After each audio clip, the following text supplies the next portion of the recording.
आउज़ुबिल्लाहि मिनश्शैतानिर्रजीम बिस्मिल्लाहिर्रहमानिर्रहीम अस्सलामु अलैकुम वरहमतुल्लाहि वबरकातुहू। हज़रत सैयदना इब्राहीम अलैहिस्सलाम की रूह लेने के लिए मलकुल मौत आए। उन्होंने फरमाया, क्या आपने किसी ऐसे दोस्त को देखा जो अपने खलील की रूह को कब्ज़ कर रहा हो? मलकुल मौत ने कहा, अच्छा, अल्लाह ताला से पूछता हूँ। मलकुल मौत ने अल्लाह ताला के हुजूर अर्ज़ किया। अल्लाह ने फरमाया कि जाओ मेरे हबीब को पैगाम दे दो, क्या तुमने किसी दोस्त को देखा कि अपने दोस्त की मुलाकात से इनकार कर रहा हो? तो जैसे ही उनको पता चला कि मौत अल्लाह ताला की मुलाकात का तरीका है तो कहने लगे, मलकुल मौत, अजल अजल, जल्दी कर, रूह कब्ज़ कर, मुझे अपने मालिक से वासिल कर दे। ये थी तमन्ना हज़रत इब्राहीम अलैहिस्सलाम की कि अब तो जल्द से जल्द अपने प्यारे अल्लाह की हुजूर जा पहुँचें और मुलाकात हबीब से लुफ्त अंदोज़ हों। इसीलिए हदीस कुदसी में फरमाया कि मुलाकात करके मेरे नेक लोगों का शौक़ मेरी मुलाकात के लिए बढ़ गया और मैं उनकी मुलाकात के लिए उनसे भी ज़्यादा मुश्ताक हूँ। प्यारे और मोहतरम नाजरीन, जब रूह निकलती है तो इंसान का मुंह खुल जाता है, होंठ किसी भी कीमत पर आपस में चिपके हुए नहीं रह सकते। रूह पैर को खींचती हुई ऊपर की तरफ आती है। जब फेफड़ों और दिल तक रूह खींच ली जाती है तो इंसान सांस एक ही तरफ यानी बाहर ही को चलने लगती है। ये वो वक्त होता है जब चंद सेकंड में इंसान शैतान और फरिश्तों को दुनिया में ही अपने सामने देखता है।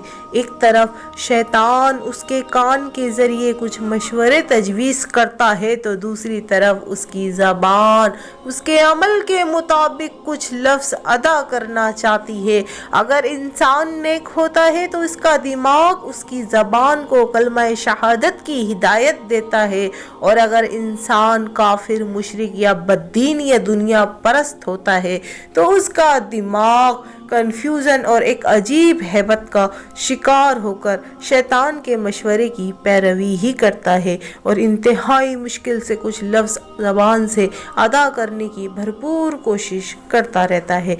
ये सब इतनी तेज़ी से होता है कि दिमाग को दुनिया की फजूल बातों का सोचने का मौका ही नहीं मिलता। इंसान की रूह निकलते हुए एक ज़बरदस्त तकलीफ जहन महसूस करने लगता है, लेकिन तड़प नहीं पाता क्योंकि दिमाग को छोड़कर बाकी जिस्म की रूह इसके हलक में इकट्ठी हो जाती है और जिस्म एक गोश्त के बेजान लोथड़े की तरह पड़ा हुआ होता है जिसमें कोई हरकत की गुंजाइश बाकी नहीं रहती। आखिर में दिमाग की रूह भी खींच ली जाती है और आंखें रूह को ले जाते हुए देखती हैं, इसीलिए आंखों की पुतलियां ऊपर चढ़ जाती हैं या जिस सिमत फरिश्ता रूह कब्ज़ करके जाता है उसी तरफ हो जाती हैं।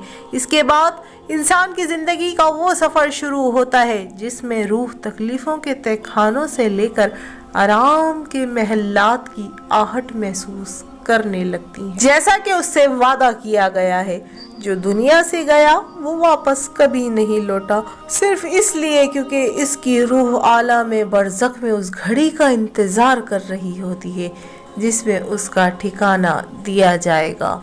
इस दुनिया में महसूस होने वाली तवील मुद्दत उन रूहों के लिए चंद सेकंडों से ज़्यादा नहीं होंगी, यहाँ तक कि अगर कोई उनसे करोड़ों साल पहले ही क्यों ना मर चुका हो। मोमिन की रूह इस तरह खींच ली जाती है जैसे आटे में से बाल निकाला जाता है।